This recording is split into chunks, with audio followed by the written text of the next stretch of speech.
मसीह की। जय मसीह की। आइए अपनी इबादत को शुरू करते हैं। हम गीत गाएंगे प्रभु विचारों कार्य को। आइए हम सब मिलकर इस गीत को गाएं।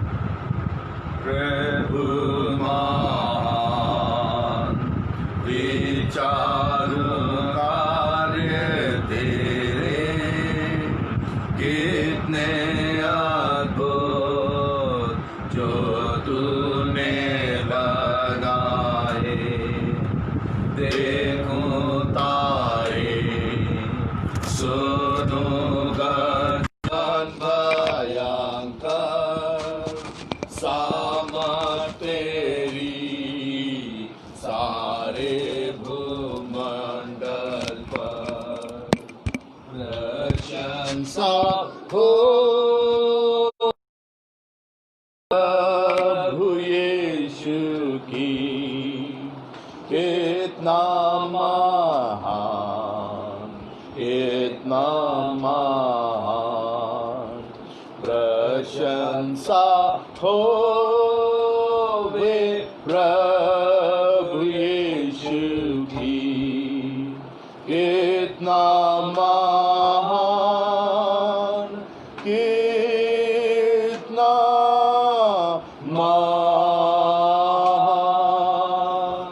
जन के बीच में तराई मध में विचरूं मधुर संगीत मैं चिड़ियों का सुनूं। पहाड़ विशाल से जब मैं नीचे देखूं झरने बहते लगती शीतल वायु। प्रशंसा हो वे प्रभु यीशु की। कितना महान कितना महान प्रशंसा हो वे प्रभु यीशु की। कितना महान कितना महान जब सोचता हूँ कि पिता अपना पुत्र मरने भेजा है वर्णन से आपार की क्रूस पर उसने मेरे पाप सब लेकर रख बहाया कि मेरा हो उद्धार।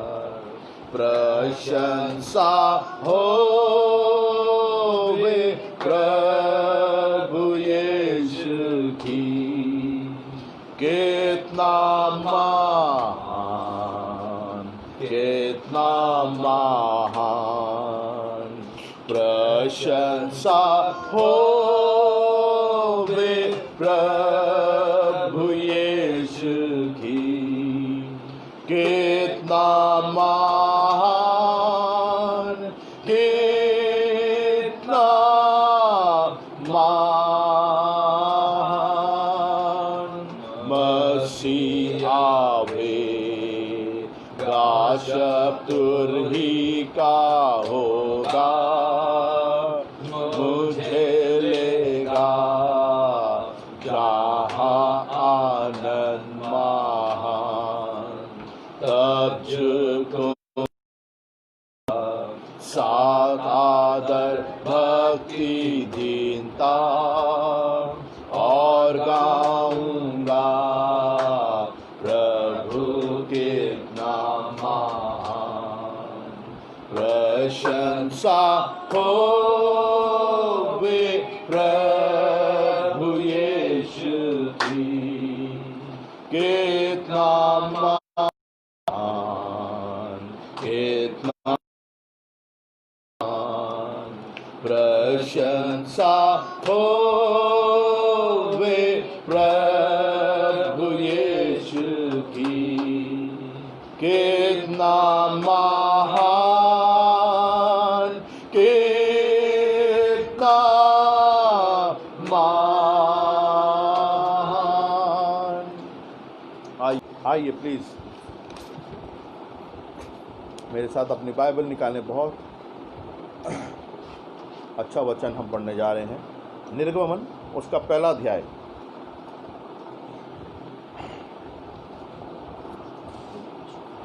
जी, खुरूज, एक्सोडस। निर्गमन पहला अध्याय।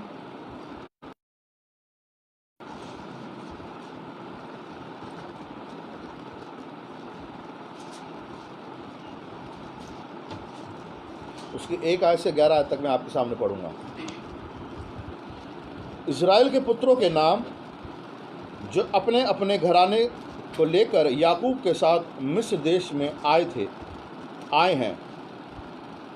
रूबेन, शिमोन, लेवी, यहूदा, इस्साकार, जबूलून, बिन्यामीन, दान, नप्ताली, गाद और आशेर। और यूसुफ तो मिस्र में पहले ही आ चुका था। याकूब के निज वंश में जो उत्पन्न हुए वे सब 70 प्राणी थे। यूसुफ और उसके सब भाई और उस पीढ़ी के सब लोग मर मिटे, परंतु इज़राइल की संतान फूलने फलने लगी और वे लोग अत्यंत सामर्थी बनते गए और इतना अधिक बढ़ गए कि सारा देश उनसे भर गया। मिस्र में एक नया राजा गद्दी पर बैठा जो यूसुफ को नहीं जानता था। उसने अपनी प्रजा से कहा, देखो, इज़राइली हमसे गिनती और सामर्थ्य में अधिक बढ़ गए हैं, इसलिए आओ हम उनके साथ बुद्धिमानी से बर्ताव करें। कहीं ऐसा ना हो कि जब वे बहुत बढ़ जाएं और यदि संग्राम का समय आ पड़े तो हमारे बैरियों से मिलकर हमसे लड़ें और इस देश से निकल जाएं। इसलिए उन्होंने उन पर बेगारी करने वाली को नियुक्त किया कि वे उन पर भार डाल कर उनको दुख दिया करें। और उन्होंने फ़िरौन के लिए पितौन और रामसेस नामक भंडार वाले नगरों को बनाया। खुदा के कलाम के पढ़े जाने और सुने जाने बहुत आज से बरकत हो। आमीन। Praise the Lord, praise the Lord, hallelujah. ये चैप्टर मैंने इसलिए चुना था क्योंकि बहुत से लोग शायद नहीं जानते कि मिस्र से गुलामी से निकले थे तो क्या क्या बातचीत हुई थी, क्या क्या हालात पैदा हुए थे। तो निर्गमन जब पढ़ते हैं तो उसके अंदर बहुत सी चीज़ें हैं। उत्पत्ति हम जानते हैं, लेकिन उसके बाद क्या क्या बातें हुई। हमारे बीच में हमारे बच्चे हैं आज बहुत, और कार्तिक भी है। और मैं कार्तिक से बोलूँगा, कार्तिक प्लीज़ खड़े हों और इसी निर्गमन की 12 से लेकर आप 22 तक आप रीडिंग करें। पर ज्यों-ज्यों वे उनके दुख देते गए, त्यों-त्यों वे बढ़ते और फैलते चले गए। इसलिए वे इज़राइलियों से अत्यंत डर गए। तो भी मिस्रियों ने इज़राइलियों से कठोरता के साथ सेवा करवाई और उनके जीवन को गारे, ईंट और खेती के भांति के काम की कठिन सेवा से दुखी कर डाला। जिस किसी काम वे उनसे सेवा करवाते थे उसमें वे कठोरता का व्यवहार करते थे। शिप्रा और पुआ नामक 2 इब्री दाइयों को मिस्र के राजा ने आज्ञा दी, जब तुम इब्री स्त्रियों को बच्चा उत्पन्न होने के समय प्रसव के पत्थरों पर बैठी देखो, तब यदि बेटा हो तो उसे मार डालना और बेटी हो तो जीवित रहने देना। परंतु वे दाइया परमेश्वर का भय मानती थी, इसलिए मिस्र के राजा की आज्ञा न मानकर लड़कों को भी जीवित छोड़ देती थी। तब मिस्र के राजा ने उनको बुलवाकर पूछा, तुम जो लड़कों को जीवित छोड़ देती हो तो ऐसा क्यों करती हो? दाइयों ने फ़िरौन को उत्तर दिया, इब्री स्त्रियों मिस्री स्त्रियों के समान नहीं है। वे ऐसी फुर्तीली है कि दाइयों के कि दाइयों के पहुंचने से पहले ही उनका बच्चा उत्पन्न हो जाता है। इसलिए परमेश्वर ने दाइयों के साथ भलाई की और वे लोग बढ़कर बहुत सामर्थी हो गए, इसलिए कि दाइयाँ परमेश्वर का बेमानती थी। उसने उनके घर बसाए। तब फिरौन ने अपनी सारी प्रजा के लोगों को आज्ञा दी, इब्रियों के जितने बेटे उत्पन्न हो उन सब को तुम नील नदी में डाल देना और सब बेटियों को जीवित रहने देना। आमीन। खुदा के कलाम के बैठे पढ़े जाने और सुने जाने बहुत आयत से बरकत हो। आमीन। Praise the Lord, hallelujah. आइए इबादत को आगे बढ़ाते हैं। समय टेस्टमनीज का है, गवाहियों का। प्लीज़ आप लोग अपनी गवाहियाँ दे सकते हैं। जो फेसबुक पे लोग हैं वो भी प्लीज़ अपनी ऐड कर सकते हैं, हम प्लीज़ शेयर करेंगे उनको। मेरे पास गवाही है जी भाई साहब। और वो गवाही ऐसी कि मैंने खुद को खुद में फंसा लिया था। मैं एक्चुअली यूपी गया हुआ था, मैंने बुलेट भी बेच दी थी, बड़ी गाड़ी बेच दी है क्योंकि हमें ज़रूरत थी, इसलिए हमने करना पड़ा। तो मेरी एक बाइक यूपी में खड़ी थी घर में और बिल्कुल फिट थी एकदम। मैं उसको लेकर के जाता था, कहीं कहीं भी चला जाता था, बहुत बहुत दूर जाता था। लेकिन अभी जब मैं आने लगा तो मैनपुरी से 26 किलोमीटर तक तो बिल्कुल सही चली। उसके बाद जैसे ही मैं जमुना हाईवे के ऊपर आया तो वैसे गाड़ी थोड़ी मिसिंग करने लगी और बंद हो गई। मैं सोचने लगा मेरे पास टूल भी नहीं है। मैं यामा गाड़ी को मैं कह सकता हूँ कि मैं उसको मास्टर हूँ, उसका इंजन वगैरह सबका। बहुत देर तक सोचता रहा क्या करूँ, सब कुछ खोल खाल के देख लिया, सब करंट वगैरह है, पेट्रोल पूरी टंकी भरी है। फिर मैंने थोड़ी देर रुक करके उसको स्टार्ट किया, वो स्टार्ट हो गई, फिर चला और फिर 2 किलोमीटर के बाद, और ऐसे करते करते हर 2 किलोमीटर पे गाड़ी रोकनी पड़ रही थी और उसके बाद उसको ठंडा करना पड़ रहा था। मैं समझ रहा था कि कहाँ पर फॉल्ट हो गया, लेकिन उसको हम बदल नहीं सकते थे पार्ट को। और ऐसे करते हुए मैं सुबह 10 बजे घर से निकला और रात को करीब 8 बजे के आसपास मैं मथुरा पहुँचा हूँ, 150 किलोमीटर। और रात को मतलब पूरा दिन चलता रहा। और उसके बाद घर पे भी खबर आई, मैंने करी इन लोगों को, मैंने कहा मैं बहुत लेट हो जाऊंगा, हो सकता मुझे सुबह हो जाए। जबकि मेरे घर से और यहाँ तक मैं बाइक से सिर्फ 5.5 घंटे में आता हूँ। और बहुत परेशान, रात हो गई। वहाँ पर लूटपाट बहुत होती है जमुना हाईवे के ऊपर रात के समय पर, और मेरी गाड़ी तो 40 से ऊपर चली नहीं रही थी, तेज़ चली नहीं पा रही थी। और ये सारा चेहरा देख रहे हैं आप, वो जो कीड़े होते हैं ना जहरीले, वो सब ने मुँह के ऊपर चिपके हुए थे, काट रहे थे, कितने भगाऊँ।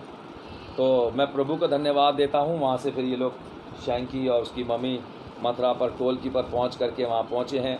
मैं दिन भर का भूखा था, मुझे खाना वाना दिया, इन्होंने चाय वाय पिलाई। उसके बाद थोड़ा आराम मिला, उसको बाइक को बांध करके चल के आए।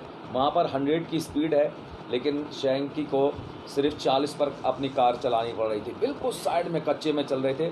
मैं 2 बार बच गया, प्रभु ने 2 बार मुझे बचा लिया, क्योंकि वहाँ से बड़े बड़े ट्रॉले निकलते हैं रात के समय पर, ट्रक जो लोडेड होते हैं और वो बहुत स्पीड की पर चलते हैं।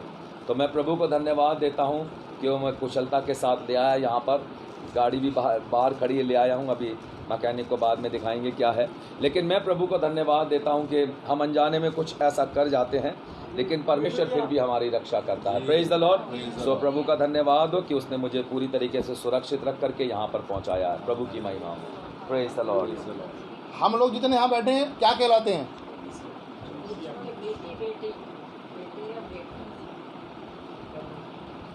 बेटे बेटियाँ मसीह कहलाते हैं, विश्वासी। क्यों विश्वासी कहलाते हैं हम?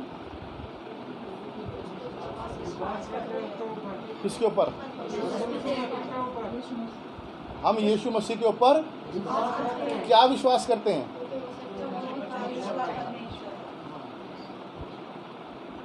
क्योंकि वो, ये कैसे पता चला आपको वो सच्चा और जीवित परमेश्वर है कि आपने विश्वास किया उसके ऊपर? जब हम किसी मुसीबत में रहते हैं तो हमारे साथ देता है।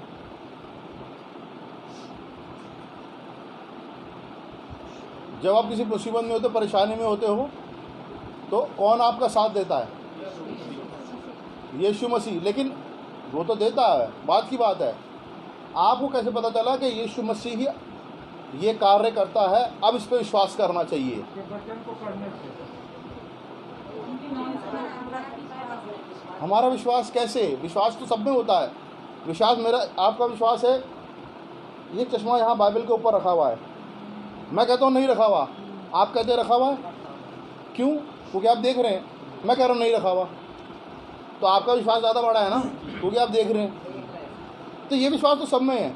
यीशु मसीह के ऊपर वैसे विश्वास करते हैं हमने उस नहीं, चुने हुए तो बाद में हो गए। क्योंकि हम सच्चे दिल से उससे कुछ मांगते तो वो देता है। कई लोगों का विश्वास डगमगाता है। नहीं, मैंने आप ये सोचिए कि मैंने यीशु मसीह पर क्यों विश्वास किया? क्योंकि राह सच्चाई जीवन वही है, सब कुछ वही है। नहीं, वो तो है राह सच्चाई जीवन सब कुछ वो है, वो तो उसकी खूबी है, वो उसकी हमें तो ऐसे पता चला कि हमें तो ह्यूमन बॉडी ने बताया सच्चाई। हमें फिर हमने इस वचन को पढ़ा, फिर हमें परमेश्वर ने पवित्र आत्मा दी,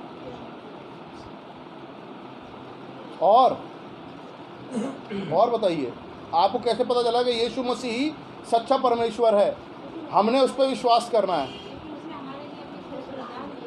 क्योंकि उसने हमारे लिए नहीं, ये तो सभी देख रहे हैं, ये तो और लोग भी देख रहे हैं कि उसने जान दिए क्रूस पे मेरे लिए ये आती है। लेकिन उनका क्या है, जो खुद ऑलरेडी ईसाई फैमिली में पैदा हुए हैं।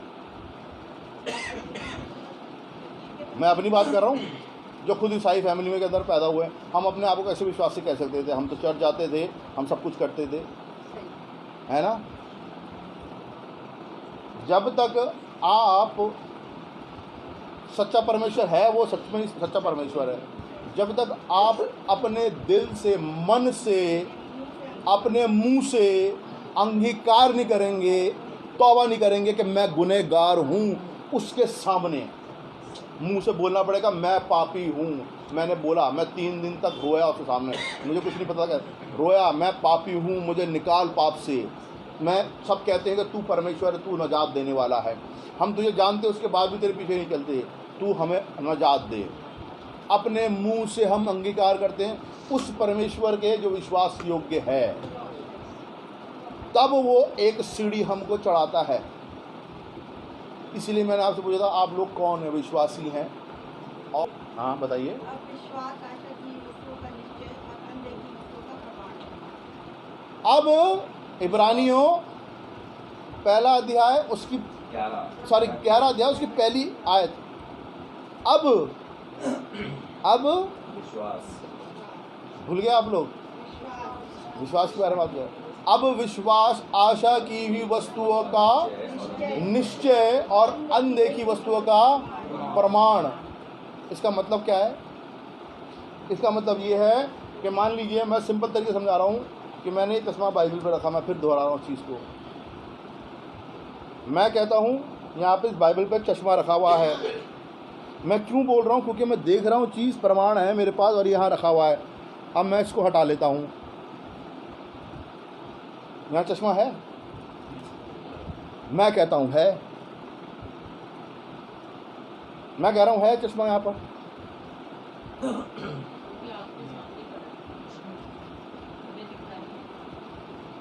मैं कह रहा हूँ है।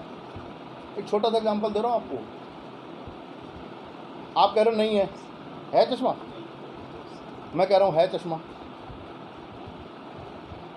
यीशु मसीह हमारे मध्य में है अभी, तो अभी तो चश्मा आप देख के बोल रहे हो नहीं है, तो यीशु मसीह को तो देखा नहीं, आप कैसे बोल सकते है?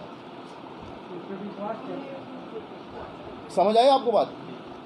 अब नाउ, इसका मतलब जो हमारा जीवन पहले था, अब नाउ,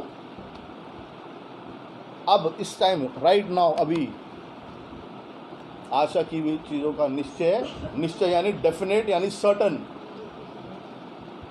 और अनदेखी वस्तुओं का प्रमाण। अनदेखी, ये तो एग्जाम्पल है। अनदेखी वस्तुएं ऐसी भी है जो हम दुआ में करके मांगते हैं, है ना, और आशा, होप रखते हैं। एक आशा है, और वो आशा है यीशु मसीह, है ना, उस पर आशा रखते हैं। और वो दुआ में जो चीज़ रखते हैं जो कि अनदेखी है, क्या अनदेखी चीज़ है? क्या अनदेखी चीज़ें रखते हैं हम दुआ के अंदर? क्या सोचते हैं बताइए ना? जो भी क्या सोचते हैं? जो भी तो बहुत चीज़ें होती हैं। आपने वो देखा है राज्य परमेश्वर का? नहीं देखा। परमेश्वर के राज्य की बात छोड़िए, अभी संसार में आ जाइए। मेरे पास नौकरी नहीं है, मैं आशा रखता हूँ परमेश्वर यीशु मसीह मुझे बहुत अच्छी नौकरी देने वाला है। आमीन। मैंने तो नहीं देखी कहाँ पे देगा, कुछ देगा, लेकिन मुझे विश्वास है। किस पे विश्वास है? यीशु मसीह, उस आशा पर मैं विश्वास करता हूँ अनदेखी वस्तुओं, बहुत सी ऐसी चीज़ें हैं। तो आपको पहले विश्वास में बड़ा स्थिर होना पड़ेगा, और ये इस आयत को ना हथौड़ी और छेनी से ना अपने मन में खोद खोद के बना लीजिए, खोद खोद के बना लीजिए।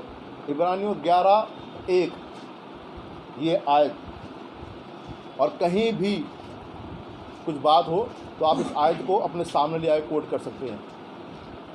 तो यीशु मसीह ने ऐसे कहा है। Praise the Lord, praise the Lord.